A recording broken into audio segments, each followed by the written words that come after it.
Olá, muito boa tarde. Eu sou a Lúcia Yang, consultora de treinamentos da Reut. Hoje é segunda-feira, dia 1º de julho. De junho, né, gente? Já estou passando mais um mês ainda. Antes de nós iniciarmos o nosso tema de hoje aqui, peço para que você se inscreva em nosso canal, dê um like, siga nossas páginas nas redes sociais. O tema de hoje vai ser, e o formato da apresentação vai ser bem diferente do que nós estamos vendo aí toda semana. Então, o tema hoje são interpretações recentes do fisco, do CARF, dos tribunais em matéria tributária. Não tem como a gente decorar, saberia falar nas minhas palavras o que todas essas entidades ali vêm decidindo, mas resolvi fazer diferente hoje. Eu preparei slides para a gente fazer um compartilhamento aqui e depois, no final, podemos até deixar ali um link, alguma coisa para vocês poderem ter acesso a esse material também. Então, fiz um material que eu achei bem bacaninha, trazendo bem assim um começo, uma base para todo mundo, para mostrar qual é a importância, o que é uma solução de consulta, o que é o CARF, qual é o reflexo de uma decisão, de uma interpretação feita em juízo, ou seja, nos tribunais, para vocês terem mais ou menos uma noção, e se ele vale só para a pessoa que ingressou com aquela consulta, com aquele pedido, com aquela ação, ou se ele tem efeito para todo mundo. Então, como é que funciona isso? O que está acontecendo efetivamente? Então, uma linguagem hoje mais básica que vai servir para todas as pessoas que queiram ter um conhecimento básico, né, eu diria, porque fundamentos aqui tem inúmeros. Eu selecionei, assim, os mais recentes, mas que existem muito mais, existe. Tudo, basicamente, assim, quase em termos de questões polêmicas, que é a regra geral nossa, né, onde vai gerar alguma dúvida, alguma controvérsia, e nós precisamos ter uma resposta específica para essa questão. Então, aonde é que eu busco, como é que eu faço isso, se eu estou com uma dúvida em relação a uma interpretação de uma legislação, se ela se aplica ao meu caso. Então, isso aqui a gente vai tratar agora. Então, eu vou compartilhar com vocês aqui os slides que eu preparei. Olá. Todo mundo está conseguindo verificar ali?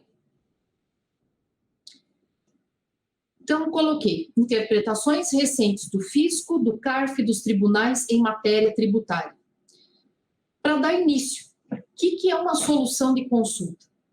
Então, quando o contribuinte tem uma determinada dúvida quanto à efetiva aplicação da legislação no seu caso correto, ele leu, não compreendeu e, não sei, talvez ficou algum vácuo, alguma lacuna na legislação e ele precisa saber se ele pode agir além, sem estar infringindo, sem estar desobedecendo e depois ter que pagar, né, ter algum ônus por isso, ou se ele é livre para poder planejar e utilizar a legislação sob determinada forma de pensamento sobre a qual ele entendeu. Então, a melhor maneira que você tem para isso, né, para ter, digamos, um respaldo, ter uma maior segurança jurídica em cima daquilo que você está aplicando dentro da tua empresa, ou também para a pessoa física também serve, porque soluções de consulta servem tanto para o contribuinte como pessoa física e jurídica.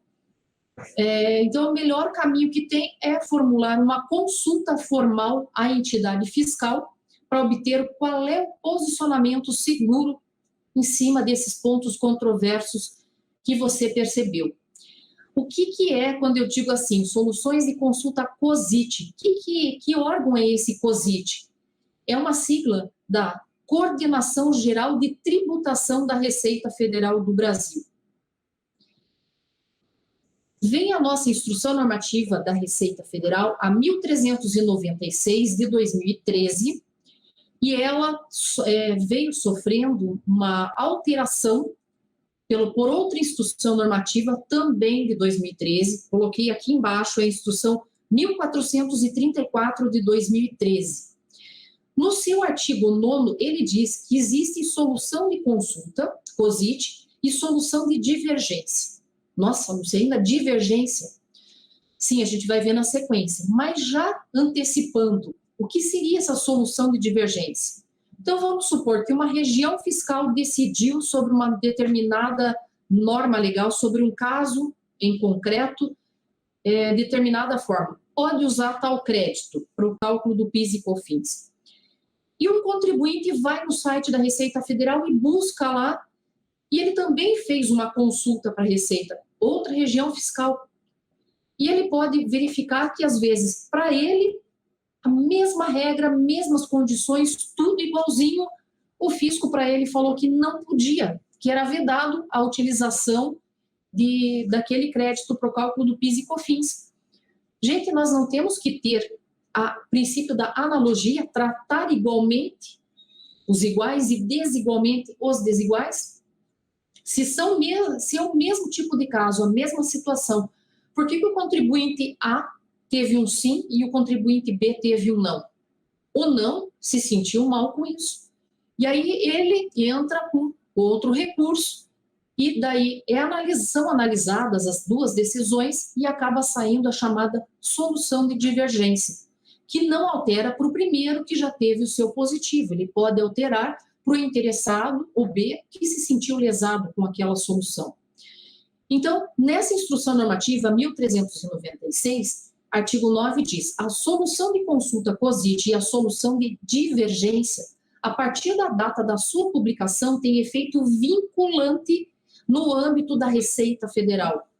Respaldam o sujeito passivo que as aplicar, independentemente de ser o consulente, desde que se enquadre na hipótese por elas abrangida, sem prejuízo de que a autoridade fiscal, em procedimento de fiscalização, verifique seu efetivo enquadramento. Então, o que ele quer dizer? Que antigamente a empresa Alfa tinha entrado com um processo de consulta. Saiu a resposta para ela, solução de consulta. Eu sou a empresa Beta. Nem entrei com consulta nem nada. Eu pesquisei lá no site da Receita Federal, olhei e falei, puxa, não é que é o caso é igualzinho ao meu? Então eu vou cortar e colar e vou usar a mesma decisão, a mesma solução de consulta que saiu para a empresa Alfa? Antigamente não, cada um tinha que entrar com a sua ação. Podia até usar como um parâmetro, como uma analogia, mas caso fosse pego numa fiscalização e o fisco glosasse, aí ele teria que ingressar com recurso administrativo, discutindo, né, pelo princípio da analogia, da igualdade, ele teria que ter os mesmos tipos de decisões voltadas a ele que foi dado ao outro contribuinte. Senão, era um crime contra a Constituição Federal. Aí, com base nisso, eles alargaram essa situação de estender a decisão de um para os demais. E não significa que, muitas vezes, uma solução de consulta seja aquilo maravilhoso. Muitas vezes, eu não vou dizer que eles errem, mas tem interpretações que são esquisitas, tanto que existe solução de divergência. Tem situações em que eles dizem sim, sim, sim, sim para um determinado fator e para outros não, não, não, não, e a mesma coisa. Quer dizer, então, como que o contribuinte fica numa situação dessa? Será que ele segue o caminho do sim ou do não? Ele tem que ponderar? Então, depende de tudo. Era um risco. Agora ele vinculou essa situação. Então, se já serviu para uma pessoa, vai servir também para os demais. Isso é importante de fazer uma análise em solução de consulta, não basta eu só ter a legislação? Não. É importante, sim, eu fazer a avaliação das duas fontes. Eu tenho que ir na legislação, nua e crua, eu tenho que estudar aquela legislação, tentar interpretar. Se eu sentir que tem dificuldade, eu vou no site da Receita Federal e lá eu busco.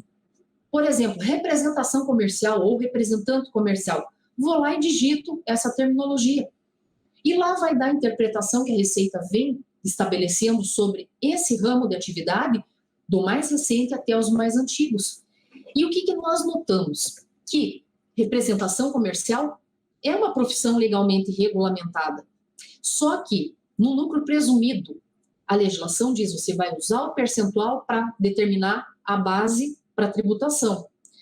E daí dizia assim, a profissão legalmente regulamentada tem que usar 32% para o cálculo do IRPJ e 32% para o cálculo da contribuição social, sem poder reduzir esse percentual, por exemplo, do imposto de renda para 16%, por mais que a sua receita bruta no ano não tenha passado de R$120 mil. E o que aconteceu? Se eu sei que representação comercial é profissão legalmente regulamentada, eu nem ia me preocupar com isso, eu já ia aplicar os 32%.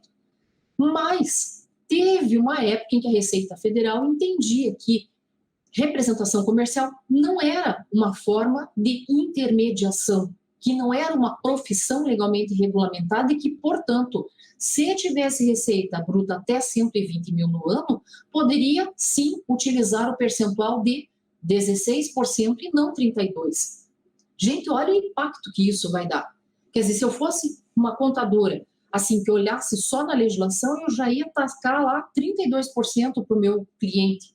Ele ia pagar bastante de tributo.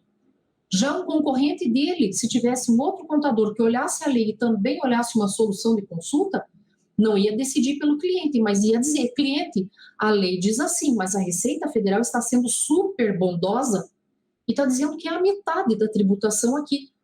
Você quer correr o risco ou não? Porque o que vale é a lei. Aí o cliente dizia, não, eu quero correr o risco sim, já que a Receita está respaldada, está dizendo que vale 16%, vamos fazer em 16%.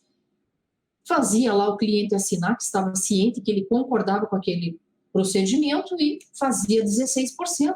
Quer dizer, qual dos dois contribuintes estava errado? Nenhum dos dois estava errado. Um era mais contido e o outro mais arrojado. E quem dos dois ia durar mais tempo no mercado, em termos de ônus da carga tributária? É claro que aquele que foi mais arrojado nessa situação. Só que, de um tempo para frente, Receita Federal mexeu na interpretação dela e falou: representação comercial é sim uma intermediação, é sim uma profissão legalmente regulamentada e, portanto, independe de qual é a receita bruta dela no ano calendário, ela é obrigada a usar o percentual de 32%. Então, veja só como a gente tem que estar antenado nas coisas, porque isso é um diferencial de um bom profissional de contabilidade que vai buscar, que vai pesquisar situações lícitas que ajudem a reduzir a carga tributária do seu cliente e, principalmente, se isso já era importante antes, imagina agora, nesse momento de crise econômica, de epidemiológica, tudo que a gente está passando, né? Então, é importante isso. Só que, como eu digo, jamais o contador deve decidir pelo cliente. Sempre faz por escrito e pega a assinatura dele, que ele está ciente de que ele foi informado, que ele entendeu e que ele concorda com aquele tipo de procedimento. Porque se lá na frente der qualquer problema, enquanto está indo tudo belezinha, meu contador, meu chato, cara bom, deu algum problema? Não sei, não entendo nada disso, fala com o meu contador. E sobra tudo para o contador. Não sei, foi ele que disse, ele que fez isso, eu não sei, não é da minha área, não entendo disso. Tá? Então, é um cuidado a mais que a gente tem que tomar em relação a isso. Não estou dizendo que todos sejam assim, não estou generalizando. Só fazendo um alerta, porque existem pessoas e pessoas em todas as áreas, como a gente bem sabe.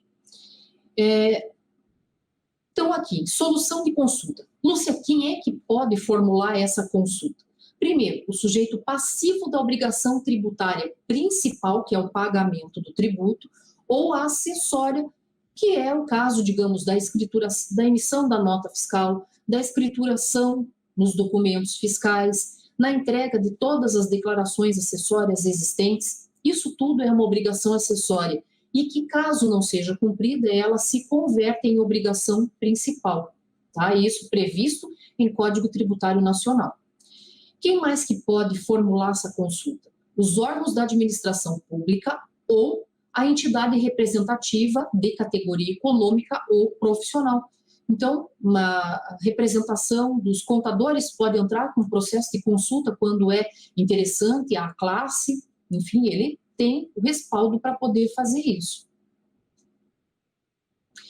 A consulta eficaz, formulada antes do prazo legal para recolhimento do tributo, impede a aplicação da multa de mora e dos juros de mora, relativamente àquela matéria consultada, a partir da data da sua protocolização até o 30º dia seguinte ao da ciência pelo consulente da solução de consulta. Então, entrei com o pedido de consulta, fica suspenso ali, não é aplicado multa, juro, nada. Agora, saiu ali a decisão para mim. Aí eu tenho que preencher lá, pagar, digamos, se eu perdi a minha questão e tal, eu tenho que ir lá e cumprir a minha obrigação. Se eu não cumprir, aí sim começam a contar essas penalidades.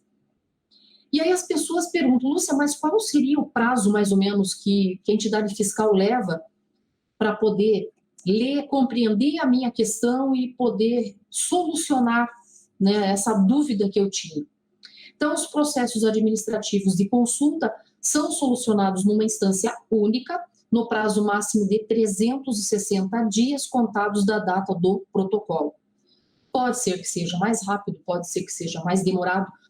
Tudo vai depender se é uma questão, assim, que já está tendo até uma certa frequência de questões e já foi meio que formulado o entendimento, ou se for uma coisa assim muito complicada que surgiu, que é muito recente e que realmente a legislação não me deu um suporte legal para poder interpretar um pouco mais, que eles vão ter que buscar em outras fontes ou aguardar sair, às vezes, até, por exemplo, uma instrução normativa, tecendo com um pouco mais de clareza um ato declaratório, pode acontecer. Então, não tem, assim, uma regra específica. O prazo máximo é, por lei, que seria até 360 dias para poder fazer uma avaliação disso. Nossa, Lúcia, mas é terrível daí você ter que ficar aguardando e, de repente, vai que lá na frente eu perca. E aí, vamos supor, como é que eu fico em todo esse período? Tem pessoas que já pegam e vão fazendo o depósito em juízo e que, caso lá na frente elas tenham ganho de causa, elas vão lá e resgatam aquele valor. Foi um tipo de uma poupança, vamos dizer assim.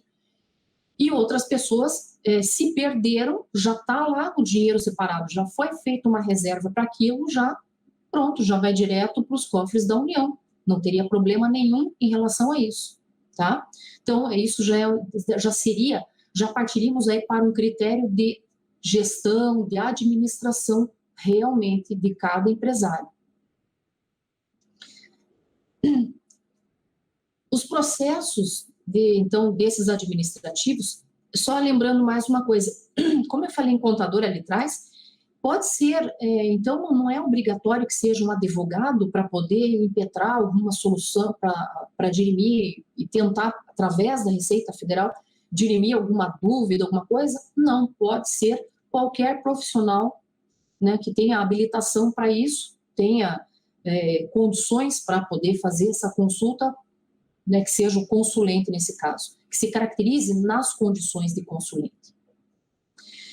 A solução de divergência, como eu já falei para vocês, ela é quando, por exemplo, em relação à mesma matéria, fundadas numa mesma base legal, uma mesma norma jurídica que tenha sido dado para a mesma questão, mas para um foi positivo e para outra foi negativo. Não tem como, né? Como que uma mesma base legal vai dizer sobre uma mesma questão sim e não? Não pode. Está tendo uma divergência? Tá.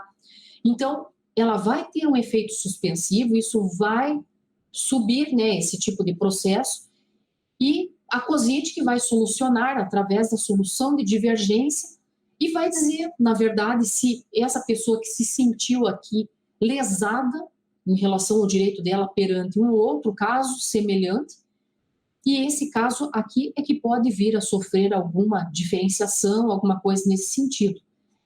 E pode, Lúcia, então quer dizer que seria só nessa etapa, solução de consulta e solução de divergência, eu tenho uma solução de consulta e uma de divergência? Não. Você pode ter inúmeras soluções de consulta, positivas, negativas, e soluções de divergência, podem ter várias sobre uma mesma questão.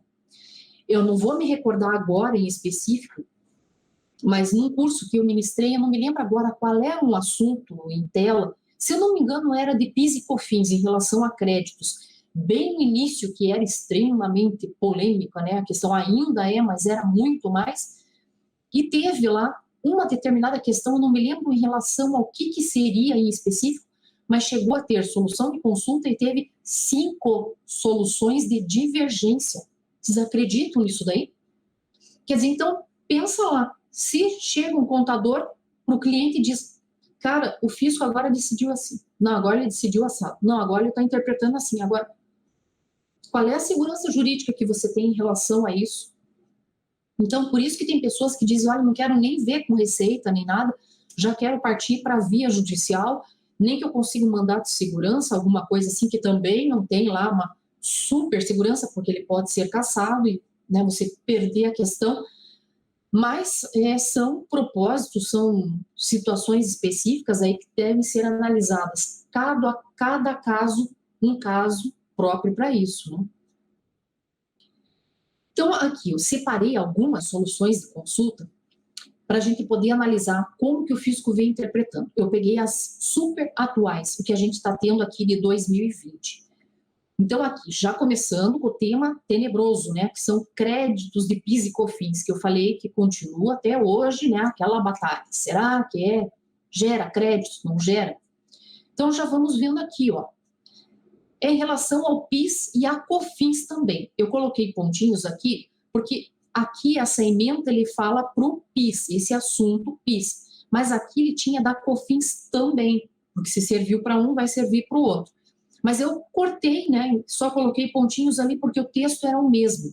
Então, quando eu ler aqui PIS, leia-se PIS/COFINS, ok? Olha o que diz. Produção, comercialização, terceirização de mão de obra temporária, insumo, creditamento. O que, na opinião de vocês, passa? Se eu terceirizar uma mão de obra temporária, eu vou poder utilizar a título de crédito de PIS e COFINS? Sim ou não? Lúcia, não sei. Busquei tudo ali na legislação, não é claro. Não está específico, não está com essas palavras. Pode, não pode. Então, vai lá em solução de consulta da Receita Federal.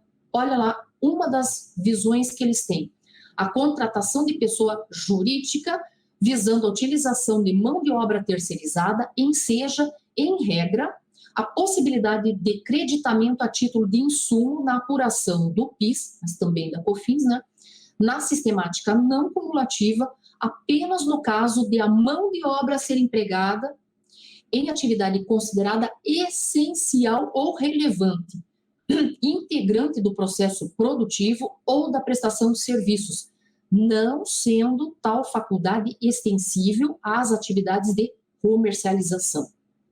Admite-se, a título de exceção, o creditamento pelo emprego de mão de obra terceirizada nos gastos posteriores à produção que sejam considerados obrigatórios na forma da legislação aplicável. Então, é assim, a pessoa fez uma pergunta em relação a esse crédito da mão de obra temporária, né, teve todos os dados lá da empresa dela e tal, enfim, e com base nisso a Receita Federal, né, a delegacia do COSIT, pega e estabelece, dá a data, o número da solução de consulta e dá qual é o fundamento sobre o qual ele disse que é possível, vírgula, e com algumas exceções em específico ali. Se a pessoa olhou essa base legal, não me conformo com isso aqui, ele pode pedir solução de divergência, ele pode entrar e solicitar para que saia uma solução de divergência em relação a isso. Ou se na esfera administrativa ele não se contentar, pode partir para a área judicial também. Aí é a opção, né, do contribuinte. Olha o outro aqui, em relação também a créditos de PIS e COFINS. Solução de consulta aqui, ó, de 24/4, ele fala no regime da não cumulatividade, direito a crédito, insumos, a representação comercial, impossibilidade. Lúcia, então, o que ele quer saber? Se, por exemplo, daí, claro, a pessoa vai ter que dizer qual é o ramo de atividade dela. Aqui, no caso, era atividade industrial. Ah, eu estou desenvolvendo uma atividade industrial. E eu paguei a título de comissão sobre vendas para pessoas jurídicas. Isso gera crédito de PIS e COFINS? A resposta que a Receita Federal, né, falou aqui né, através da PESIT, eles dizem que no caso da pessoa jurídica que explora atividade industrial, os valores pagos a outras pessoas jurídicas a título de comissão sobre vendas não geram direito a crédito, né, para apuração de créditos do PIS e também da COFINS, na modalidade de aquisição de insumos conforme a legislação tal. E daí colocam o dispositivo legal que fundamenta isso. Interessante, né? Porque aí é mais uma carta na manga que você tem com quem diz, fisco, você não pode me cobrar, porque olha, você mesmo no dia tal emitiu a tua interpretação em relação ao caso. Quer dizer, então imagina, solução de divergência, nem o fisco se entende, às vezes, em determinadas normas legais que foram editadas, eles mesmos se embanando em termos de fazer uma correta interpretação, uma coisa mais justa, mas às vezes mais abrangente. E até porque, que nem, por exemplo, nessa parte de insumos, quem que saberia melhor dizer isso aqui? Seria um contador que tem uma especialização na parte de contabilidade de custos. Custos está intimamente ligado com essa parte de insumos, de créditos. E aí, pergunto para vocês, toda a parte da fiscalização ali da Receita Federal é formada em ciências contábeis e entende de custos, né? Já me responderam, né? Então, isso é uma falha que nós vemos, mas cabe a discussão. Olha outra solução de consulta que eu captei ali também, agora do mês 4 de 2020, recente, de créditos de PIS e COFINS. Ele fala aqui, não cumulatividade, porque é só dentro da modalidade da não cumulatividade que nós podemos nos apropriar de determinados créditos para o cálculo do PIS e da COFINS. Então, ele fala direito de creditamento, armazenagem de mercadoria nacional. Lúcia, armazenar mercadorias para revenda, é possível crédito de PIS e COFINS? Receita Federal diz sim, é permitida a apuração de crédito do PIS, da COFINS também, em relação à armazenagem de mercadorias, bens disponíveis para a venda. Daí, desde que produzidas ou fabricadas pela própria pessoa jurídica ou adquiridas para revenda, exceto em relação à armazenagem de mercadorias em relação às quais a contribuição tenha sido exigida anteriormente em razão de substituição tributária. Lúcia, mas ainda existe substituição tributária de PIS e COFINS? Existe, são mínimos casos, mas existe, tá? A maioria virou monofásico, né, tributação concentrada, enfim, mas sim, existe. Aqui ainda, produtos sujeitos anteriormente à cobrança concentrada ou monofásica da contribuição, exceto no caso em que a pessoa jurídica produtora ou fabricante de tais produtos os adquire para a revenda de outra pessoa jurídica importadora, produtora ou fabricante desses mesmos produtos. E álcool, inclusive para fins carburantes, exceto no caso em que a pessoa jurídica produtora ou importadora de álcool, inclusive para fins carburantes, ou adquire para revenda de outra pessoa jurídica produtora ou importadora do mesmo produto. E está ali a fundamentação legal que a Receita Federal forneceu em relação a essa consulta. Ainda nos créditos de PIS e COFINS, também aqui, ó, no comecinho do mês 4 desse ano, ele fala em créditos de PIS e COFINS. Decisão ali também da COSIT e diz não cumulatividade, crédito, insumo, equipamento de proteção individual, EPI. Possibilidade. Vocês lembram que bem no comecinho eles diziam que os EPIs só poderiam ser usados por empresas que seriam dessas que fornecem serviços de limpeza, conservação, papapá, que seria basicamente dessas que fazem terceirização desses serviços? Era basicamente isso. Só que, gente, então quer dizer, vamos supor, eu sou uma indústria, aí tem bastante barulho, eu tenho que fornecer vários EPIs, seja óculos, o protetor auricular, máscaras, luvas, botas, tenho que fornecer, porque se eu não forneço, aí o Ministério do Trabalho cai em cima de mim, porque afinal é obrigatório para desenvolver. Agora, pergunto, isso é um insumo? Isso agrega? Sem isso aí eu consigo produzir? Eu consigo. Só que é relevante? É essencial? Sim, porque existe uma outra norma paralela que diz que sem aquilo ali, a empresa não vai poder produzir. Vai ser multada, autuada em relação a isso daí. Então, é uma situação que, depois de bom tempo, a Receita Federal mudou toda a forma de entendimento dela, teve que seguir uma outra forma de raciocínio e começou a dizer, tem essencialidade, é relevante para a tua atividade? Sim.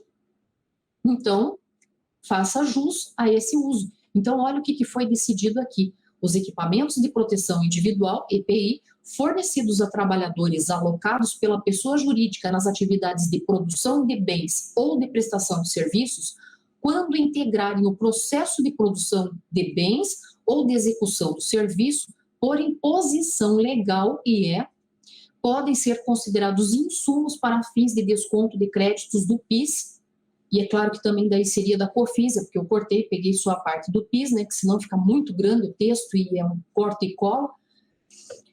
Então, ele permite nessa sistemática da não cumulatividade de apuração, tanto do PIS quanto da COFINS. Está ali e com o fundamento legal específico para isso. Bom, né? Tá. Outro, mudando agora, que já não é mais de PIS e COFINS, são de serviços hospitalares dentro do lucro presumido. Vamos ao que diz a legislação. A lei diz o seguinte, que para o lucro presumido, eu tenho, para atividades hospitalares, eu posso usar ou 8%, se a atividade cumprir cumulativamente duas situações. Se eu for empresa prestadora de serviços, né, uma sociedade empresária, e outro, se eu seguir regras da Anvisa, que é dentro de determinados parâmetros, como se fosse um hospital, lá com leitos, enfim, com vários critérios. Bom, tem que ser cumulativamente os dois, sociedade empresária e seguir as regras da Anvisa. Perfeito, aí eu uso 8%. Mas e se eu não cumprir um dos dois, por exemplo? Aí você já é classificado automaticamente, neste caso, como profissão legalmente regulamentada. E já é direto lá para 32%. Então, para imposto de renda, se eu for classificada como esse serviço hospitalar em que eu posso usar 8% para o IR, eu vou usar 12% para contribuição social, para determinar a base de cálculo. Se, do contrário, eu for classificada como profissão legalmente regulamentada, é 32% para o cálculo do IR e 32% para determinação dessa base de cálculo da contribuição social. É bastante, gente. Olha a diferença enorme que a gente vê em cima disso aí. E aí tinha muitos espertinhos que diziam assim, não, eu tenho meu consultório à parte, mas eu vou fazer o quê? Eu vou alugar uma sala dentro do hospital. E aí eu sou serviços hospitalares. E queriam fazer jus a usar os 8%. E muitos fizeram e por um determinado período. Aí acho que provavelmente a Receita começou a fazer as vistorias em cima disso daí e, opa, está na hora de lançarmos aqui, né, responder essas consultas rapidamente. E olha o que ele diz. Serviços hospitalares, lucro presumido percentual de presunção. Para fins de aplicação do percentual de presunção de 8%, a ser aplicado sobre a receita bruta oferida pela pessoa jurídica, com vistas à determinação da base de cálculo do IRPJ, apurado na forma do lucro presumido, consideram-se serviços hospitalares aqueles que se vinculam às atividades desenvolvidas pelos hospitais, voltados diretamente à promoção da saúde, prestados pelos estabelecimentos assistenciais de saúde, que desenvolvem atividades previstas nas atribuições 1 a 4 da RDC Anvisa, número 50 de 2002. Continuando.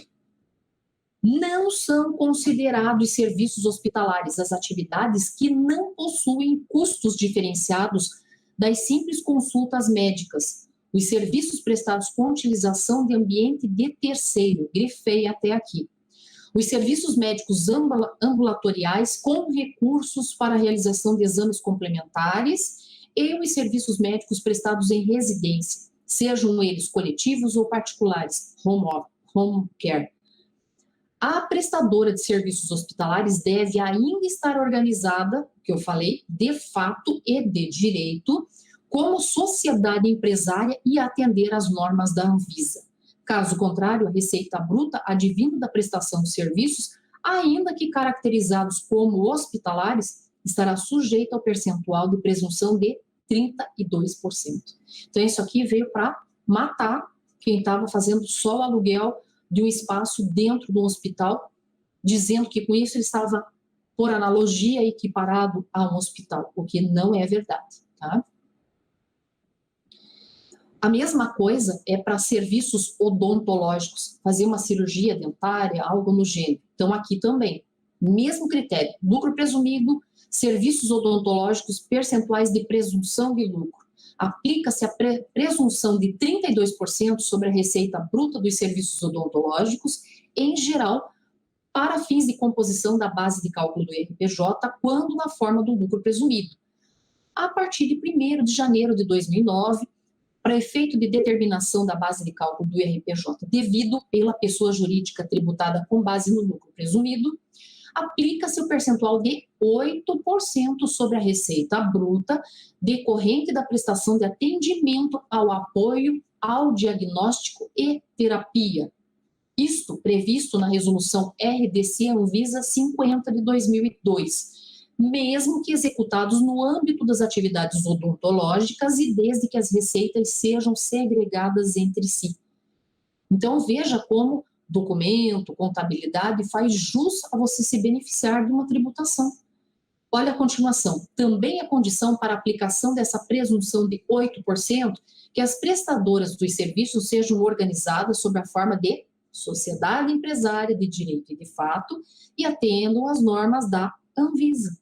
Aplica-se a presunção de 32% sobre a receita bruta decorrente da prestação de serviços de auxílio diagnóstico e terapia com a utilização de ambiente de terceiros. Está ali toda a fundamentação legal.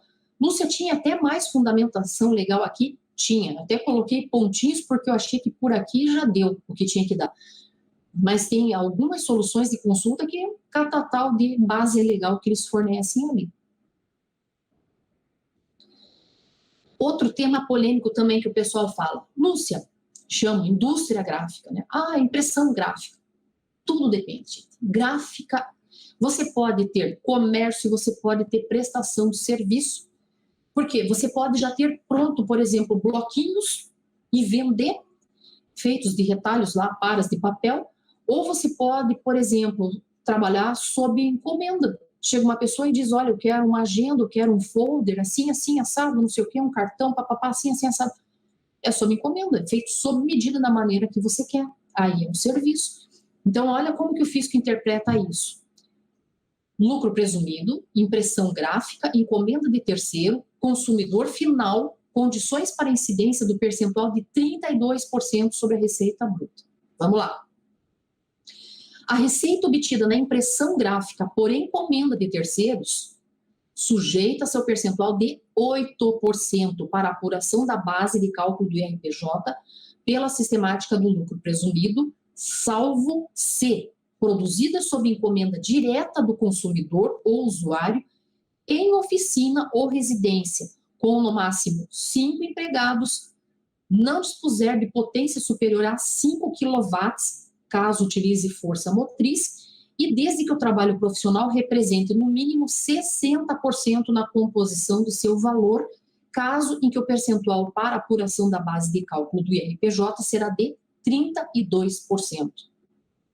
Tá vendo a diferença de uma coisa e outra? Só que aqui, gente, ainda essa solução de consulta não foi além, mas vou eu além. Se for esse caso desses 32%, como não é profissão legalmente regulamentada, o que poderia? Se faturar até 120 mil reais, pode reduzir para 16, pode utilizar 16% como percentual para achar a base de cálculo. Vamos mais um? Olha esse tema aqui legal. Está super em voga. Bonificação. Olha que legal que eu achei. E agora, do dia 23/4. Bonificação em mercadorias. Olha, o assunto que foi feita a questão, né, a pergunta é sobre PIS. Era PIS e COFINS, mas aqui eu coloquei só do PIS. Diz assim, bonificação em mercadorias. Notas fiscais distintas das notas fiscais de venda. Desconto condicional. Incidência de contribuição para PIS/PASEP. Sistemática não cumulativa. Creditamento, receita financeira, caracterização do negócio jurídico firmado entre as partes. Lembra que receita financeira entra na base de cálculo do PIS e COFINS, modalidade não cumulativa? Na cumulativa não, mas na não cumulativa, sim. Então, olha o que o fisco decidiu aqui. Quaisquer alterações benéficas ao adquirente que modifiquem o preço ou a quantidade de mercadorias a serem entregues, inclusive a emissão de notas fiscais de mercadorias bonificadas referenciadas à nota fiscal de venda distinta, não determinadas expressamente nas próprias notas fiscais de venda, devem ser tratadas como desconto condicional para fins de apuração da base de cálculo do PIS. E daí já serve para COFINS, IR, contribuição, tudo, porque são todos tributos de âmbito federal. Continuando, o recebimento de mercadorias sem custo na forma de bonificação impassível de ser considerada como desconto incondicional representa aumento do ativo do adquirente e receita a ser incluída na base de cálculo para apuração da contribuição do PIS. No caso da apuração sistemática não cumulativa, a aquisição da referida também possibilita o desconto de créditos a serem considerados na apuração da base de cálculo da contribuição. Beleza. Está ali toda a fundamentação legal, tudo bonitinho. Agora, fiz aqui só para podermos recordar um pouquinho o que seria um desconto incondicional e o condicional. O incondicional é aquele que o comerciante dá por mera liberalidade, já na nota fiscal, opa, vai levar aqui um terno, 10% de desconto. Pronto, não impôs condição nenhuma. Já o condicional é imposta uma condição. Ele diz, olha, você tem até o dia 30 do mês para pagar para mim. Mas se você pagar até o dia 20, aí sim eu te dou tantos por cento de desconto. Esse é condicional, ele está impondo uma condição. Só que fora isso, o desconto incondicional, então na teoria ele diz, são considerados parcelas redutoras do preço de venda. É o chamado desconto comercial. Já o desconto condicional configuram-se como despesas financeiras para o vendedor e receita financeira para o comprador. É o chamado desconto financeiro. Então, olha como não tem palavra boba na legislação, tudo tem um porquê. É muito importante toda essa situação, essas teorias, esses conceitos, porque é com base nisso aqui que você consegue achar artifícios, muitas vezes, para tributar tal coisa ou para poder explicar para o teu cliente por que a carga tributária dele está tão grande, por que a base de cálculo é tão grande. E ele vai ver que você é um estudioso, que você entende do que você está fazendo e isso agrega valor ao teu trabalho e com isso aumentando o valor dos honorários, a consideração, o respeito que os outros profissionais vão ter por você, profissional de contabilidade. Por isso que o estudo é fundamental. Computação. Computação também. Lúcia, eu tenho aquele software de prateleira. É comércio, 8%. Lúcia, eu desenvolvo um software. Desenvolve 32%. Porém, se a tua receita bruta no ano for até 120, você pode usar 16%. Ah, mas e se for uma manutenção, reparo? Vamos ver então o que a Receita Federal entende em várias condições. Olha lá. 2020 também, dia 24/4/2020. Lucro presumido, vendas de programas de computador, percentual aplicável, atividades diversificadas. Para fins de determinação da base de cálculo do IRPJ, pelo lucro presumido, o percentual aplicável à receita bruta decorrente da comercialização de programas de computador deve ser determinado à luz da natureza da atividade prevalecente na relação entre as partes, venda de mercadoria ou prestação de serviços. Em relação a isso, considera-se que adaptações feitas no produto pronto para cada cliente representam meros ajustes no programa, permitindo que o software que já existia antes da relação jurídica possa atender às necessidades daquele cliente. Então, é uma customização no software, por exemplo. Tais adaptações não configuram verdadeira encomenda de um programa e, portanto, as respectivas receitas não são auferidas em decorrência da prestação de serviços. Logo, nesses casos, o percentual aplicável é de 8%.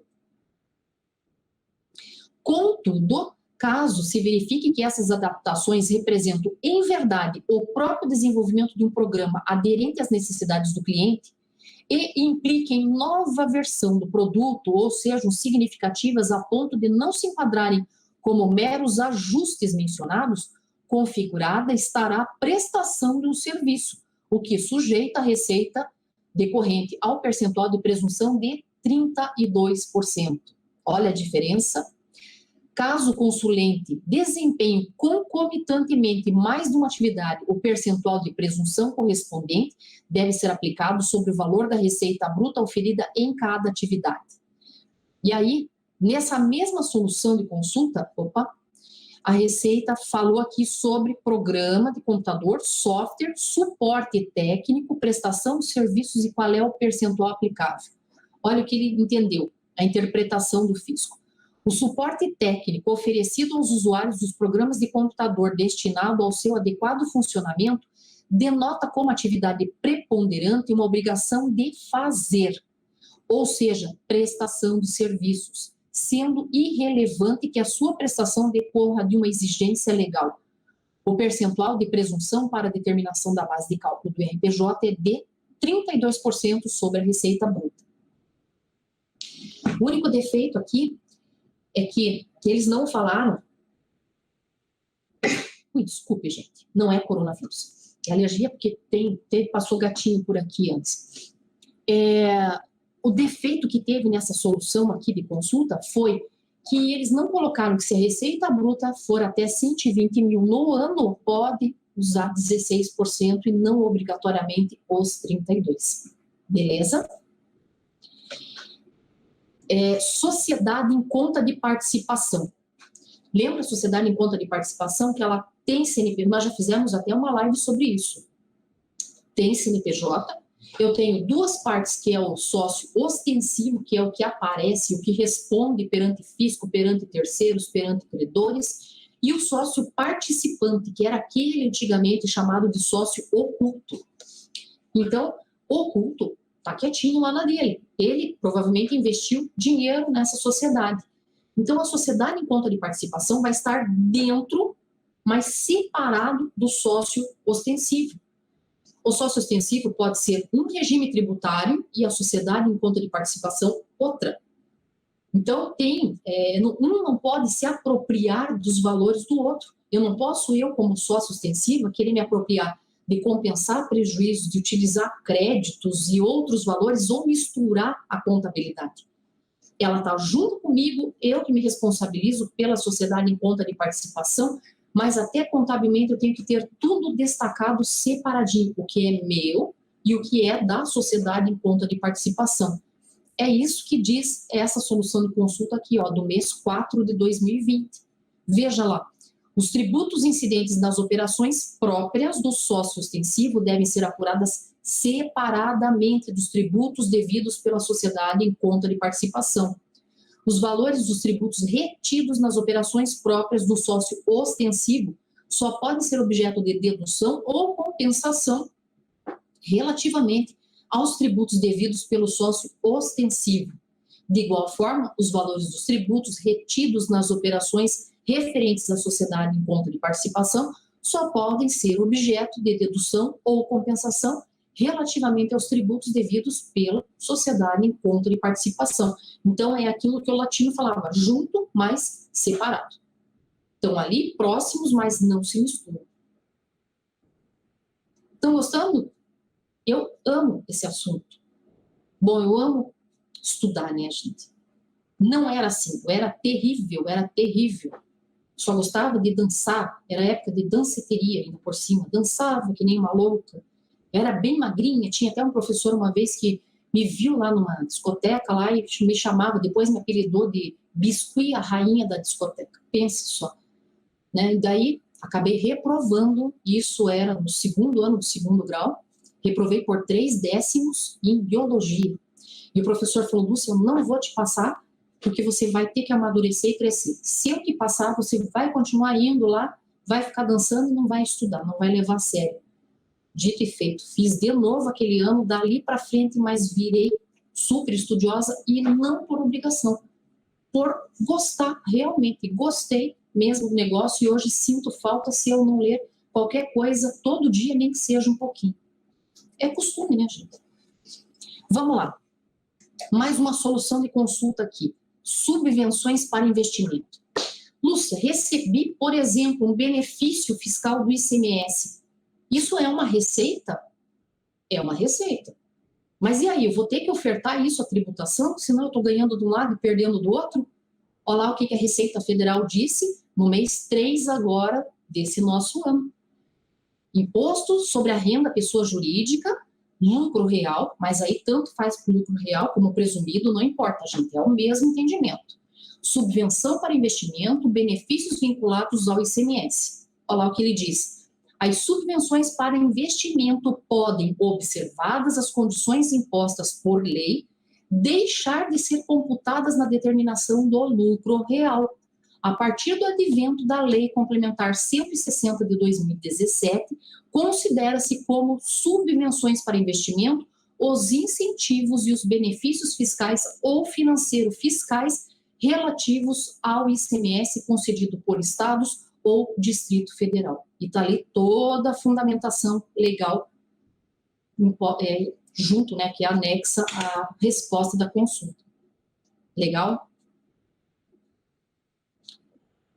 Reembolso de despesa. Nossa, gente, esse aqui, então, é super interessante, porque isso aqui era uma das pautas que mais o pessoal perguntava na época ali que eu estava na consultoria, e ainda perguntam nos mais de 40 grupos de WhatsApp que eu tenho, que todo dia estou mandando material por ali e tal.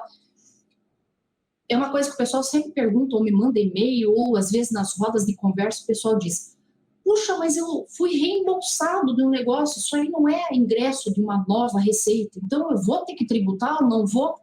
Qual que é a tua opinião? Você ofertaria tributação ou não? O quê?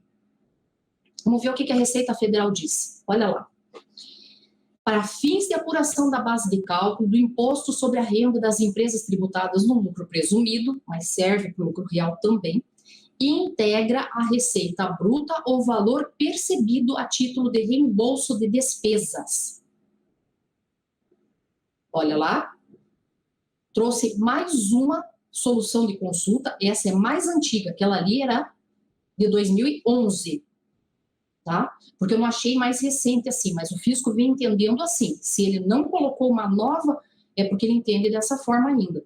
Olha, e essa é de 2004, então vem mostrando como é que ele vem ainda em consonância divulgando isso aí. Olha aqui, essa é a 191 de 2004.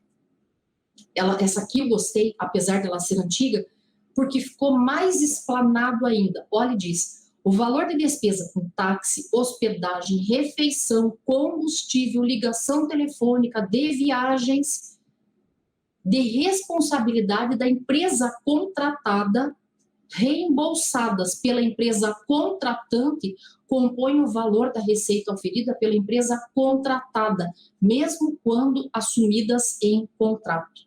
Porque o pessoal bate, não, mas você não tem razão no que você está falando. Está lá, fundamento, né, a solução de consulta que estabelece isso. Não concorda? Então, vai ter que ingressar lá, vai discutir com o CARF ou vai discutir via judicial essa relação. Mas está ali a exposição de uma interpretação da entidade fiscal. Passando agora um pouquinho para a CARF. O que é o CARF? É o Conselho Administrativo de Recursos Fiscais. Ele é um órgão colegiado, paritário, porque tem partes da Receita, tem partes de contribuintes que vão ali para julgar, são integrantes da estrutura do Ministério da Fazenda, com o objetivo de julgar recursos de ofício e voluntário de decisões de primeira instância, bem como recursos de natureza especial que versem sobre a aplicação da legislação referente a tributos que são administrados pela Receita Federal. Todo contribuinte tem direito de se defender caso ele seja autuado pela fiscalização tributária, sem necessariamente ter que recorrer a um órgão judiciário, podendo fazê-lo de uma forma administrativa, ou seja, junto às próprias repartições fiscalizadoras. A partir do momento da lavratura do auto de infração, o contribuinte deve efetuar a defesa administrativa de fato e de direito, anexando provas com o objetivo de reverter a cobrança de tais tributos.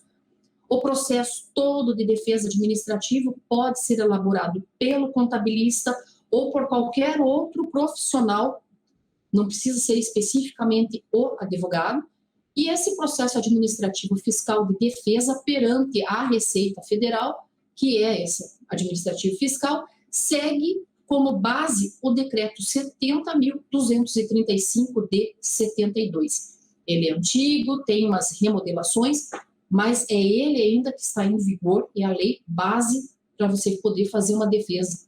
Tá?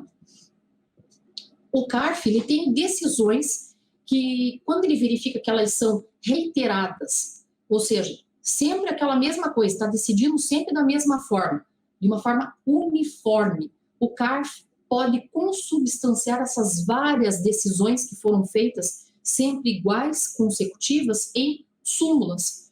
E o CARF tem algumas súmulas. Eu separei aqui, pensei algumas que são mais relevantes para nós do dia a dia, que não são tão assim jurídicas, de ficar falando em prescrição, decadência. Então, olha aqui, a súmula CARF número 42 diz: não incide imposto sobre a renda de pessoas físicas sobre valores recebidos a título de indenização por desapropriação. Isso aqui, gente, nem poderia ser em contrário a isso, porque está previsto na própria Constituição Federal. Está lá, fins de desapropriação, daí ele fala ainda para fins de reforma agrária, é classificado, né, em relação à não incidência de tributação. Se já está sendo lesado de ser desapropriado, vai receber aquele valor, ainda vai ser tributado, né? Se bem que lei não é sinônimo de justiça, mas a súmula CARF número 49, que diz a denúncia espontânea, aquela que está prevista no artigo 138 do Código Tributário Nacional, não alcança uma penalidade advinda de atraso na entrega da declaração. A súmula CARF número 57 diz: a prestação dos serviços de manutenção, de assistência técnica, de instalação, de reparos em máquinas e equipamentos, bem como serviços de usinagem, solda, tratamento, revestimento de materiais, não se equiparam aos serviços profissionais prestados por engenheiros, e com isso não impede o ingresso ou a permanência das pessoas jurídicas enquadradas no regime do Simples Nacional. Porque no começo eles queriam dizer que esse tipo de serviço era prestado por engenheiro e que, portanto, não podia ser enquadrado no Simples Nacional, isso lá para trás. E aí, de tanto ser decidido, não, isso não é um serviço do engenheiro e tal, pronto, o CARF veio e sumulou essas decisões ali. A súmula CARF número 62, que diz: a base de cálculo das contribuições previdenciárias será o valor total fixado em sentença ou acordo trabalhista homologado, quando as parcelas legais de incidência não estiverem discriminadas. Então, pior, e se tiver algum valor lá que era isento, no outro com uma tributação exclusiva, se tiver tudo junto, eles vão entender que é tudo tributado normal. Aí o que teria que fazer? Teria que pegar um perito, pegar o processo, analisar, pegar verba por verba, fazer a proporcionalidade, ver o que é tributado, o que é isento, o que é tributado exclusivo, fonte, segregar e juntar toda essa documentação, lançar, digamos, na declaração isso, e ainda posso cair em malha para ter que ir lá explicar toda essa situação.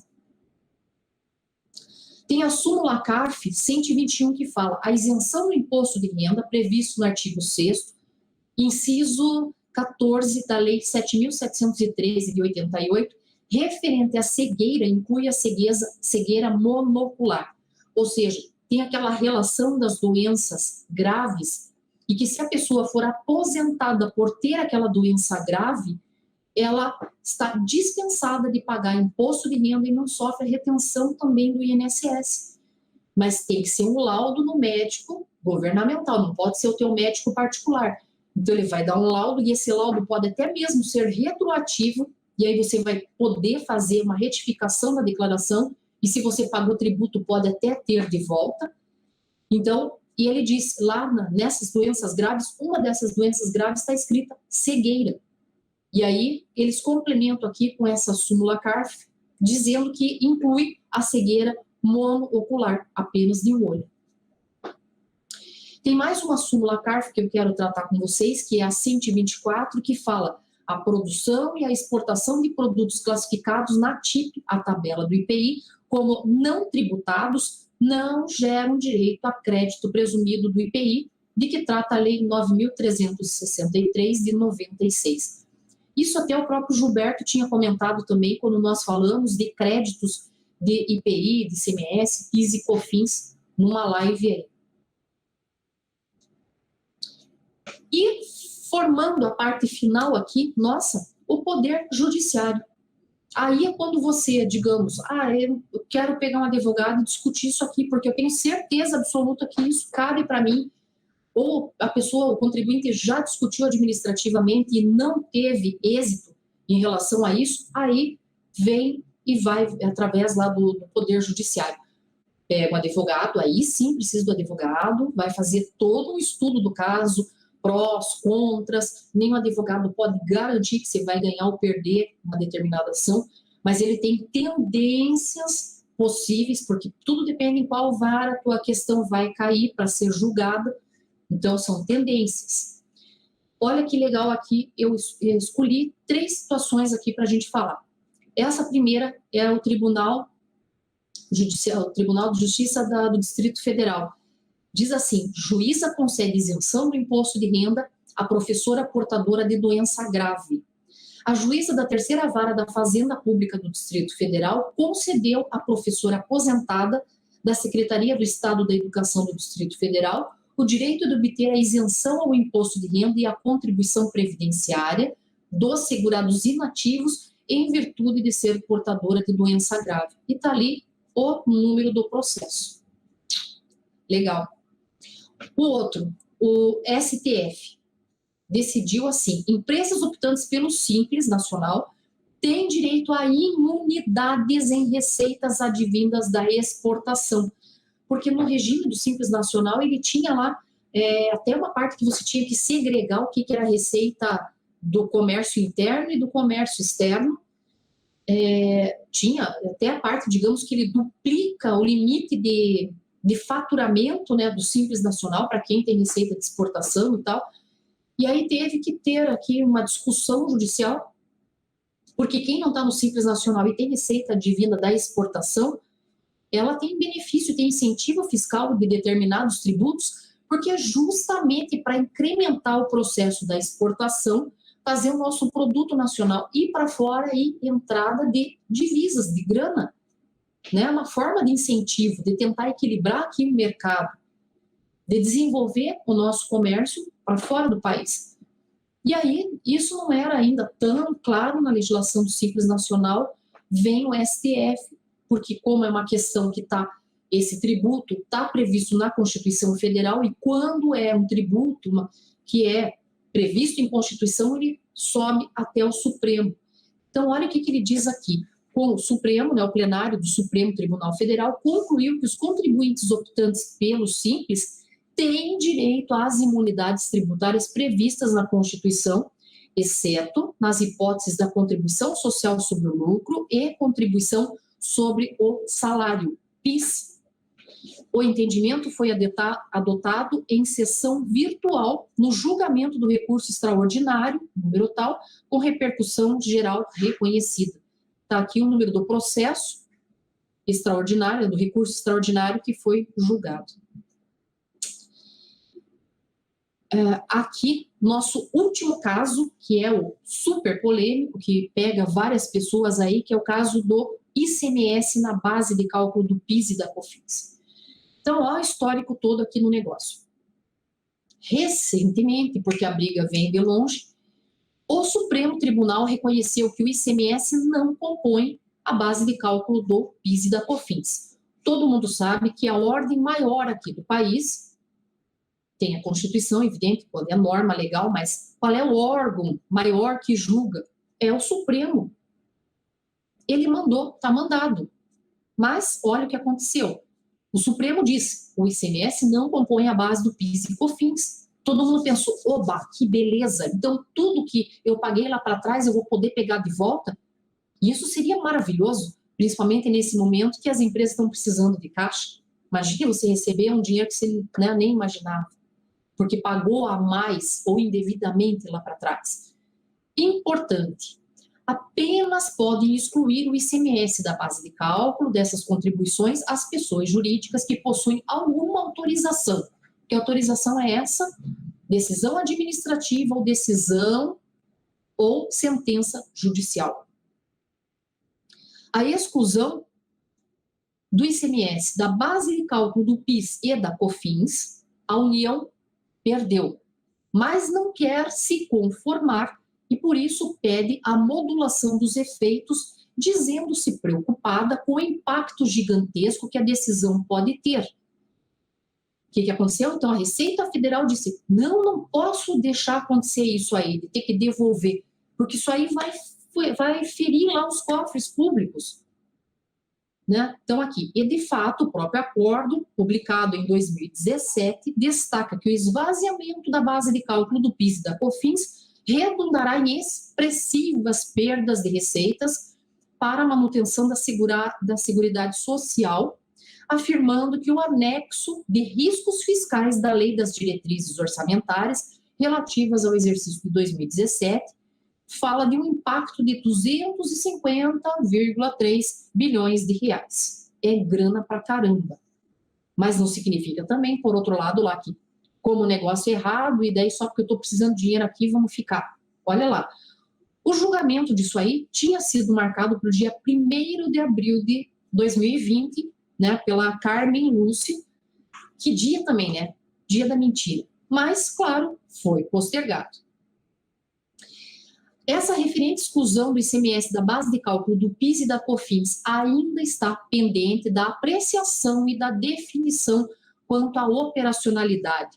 Se o valor a excluir é o ICMS destacado ou se é o ICMS a recolher, bem como a questão da modulação dos efeitos desse julgamento, ou seja, conforme o que for tratado nos embargos da declaração formulados pela Procuradoria-Geral da Fazenda Nacional.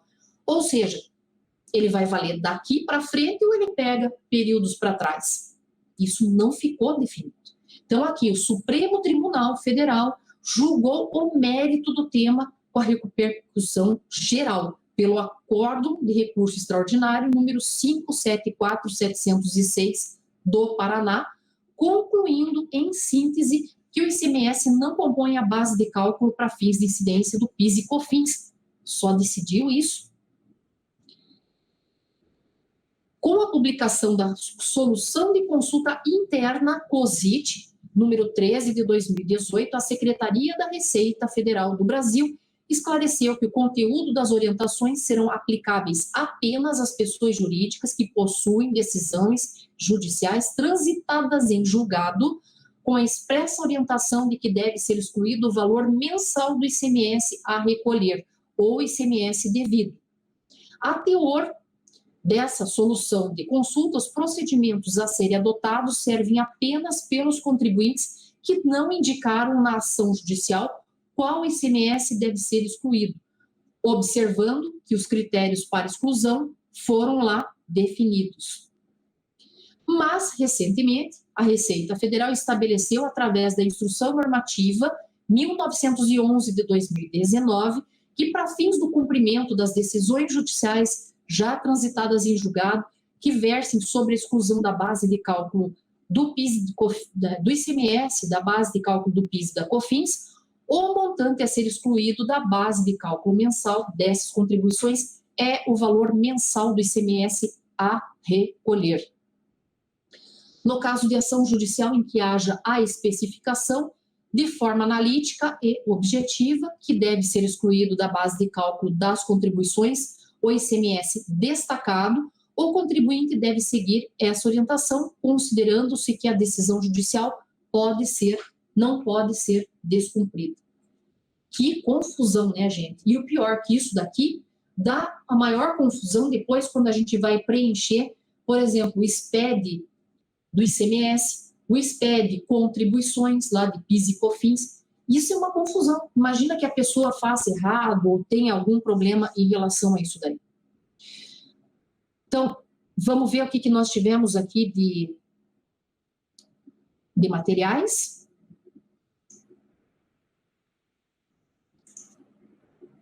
Vamos ver aqui. Olá, Lúcia, referente à permissão do creditamento do PIS, COFINS e IPI, em suma, se houve uma norma que obrigue a utilização do IPI na linha de produção, é permitido o creditamento? Sim, Júlio. Visto, né, pela aquela informação que nós tratamos aqui, e também foi no material que nós comentamos na live junto com o Gilberto. Se você também quiser dar uma olhadinha, lá nós comentamos sobre os EPIs também. E também se pode pesquisar mais também em soluções de consulta, mas sim, dá direito aí. A Ana Carla Popadilk fala, sim, nessa época de pandemia tivemos muitos entendimentos novos. Então, olha como é complicadinho esse tipo de situação. Bom, eu vou disponibilizar para vocês aqui esse material, né? Vou verificar aqui com a nossa equipe toda como é que nós fazemos. Se vocês quiserem também, eu posso daí verificar se é possível ali deixar nos chats um contato ali que vocês possam pegar e também ter acesso a esse material. Então, a gente vai ver como é que nós disponibilizamos. Ó, já estou recebendo a mensagem aqui dizendo que vai colocar um link no chat e nos comentários. Então, por ali vocês vão poder ter acesso a esse material aqui, tá? Que é curto, né, gente? Mas com o tempo que nós tivemos, ó, hoje foi quase 1h20 aqui de live e não falamos, né? Quer dizer, abrangemos, né? Falamos todo o material que eu preparei, mas teria muito mais coisa para nós tratarmos, porque olha os inúmeros tributos que nós temos, as incoerências que nós vemos, as distorções, e que seria interessante ver. Mas é uma forma de ressaltar aí também para vocês toda essa possibilidade que tem, abrir os olhos para você não ficar ali só pautado na legislação e correr um pouquinho para um horizonte um pouco maior. Estão me pedindo aqui para que eu disponibilize já para vocês esse material. Então, deixa eu só abrir aqui, eu já mando para a nossa equipe, eles já colocam e vocês também já podem ver junto ali esse material, juntinho comigo.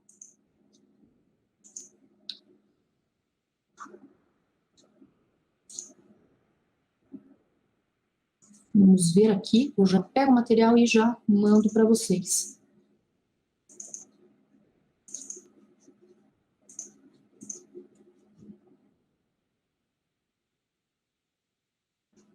Ele dá uma travadinha aqui, mas já vai mandar para vocês. Ó, prontinho, já mandei para a nossa equipe e eles já disponibilizam aí no site aí para vocês também. Nós ainda temos aqui eu tenho a nossa frase do dia e uma surpresaça enorme para vocês amanhã.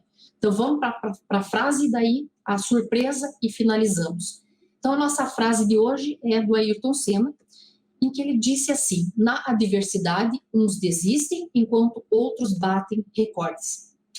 Então, não é na primeira dificuldade que você já vai saindo dando burro ou vai desistir. Tem que lutar. A vida, a gente ganha, perde, mais perde às vezes do que ganha, mas é só através dessas perdas aí que a gente vai aprendendo, vai ficando humilde, né, e vai dando valor a tudo aquilo que a gente vai conseguindo. Não deixe de assistir nossa live de amanhã. Esse é o meu presentão que vocês vão ter, é surpresa para amanhã. Amanhã, 17 horas. Não perca, a gente vai ter um tema que é relatórios contábeis. O que são e qual é a importância para a sua empresa. Adivinhe quem é nosso convidado? É o ilustre professor Silvio Crepaldi, o autor de vários livros contábeis aí, né? É uma notoriedade para nós, é um baita prazer, um imenso prazer ele abrilhantar aqui a nossa live de amanhã. Então, não perca, 17 horas, conhecer essa simpatia de pessoa e brilhantes conhecimentos. Gostou da nossa live de hoje? Então, dê um like, inscreva-se para você sempre ser avisado cada vez que nós estivermos entrando no ar. E siga nossas páginas nas redes sociais. Bom descanso e aguardo vocês amanhã. Tchauzão.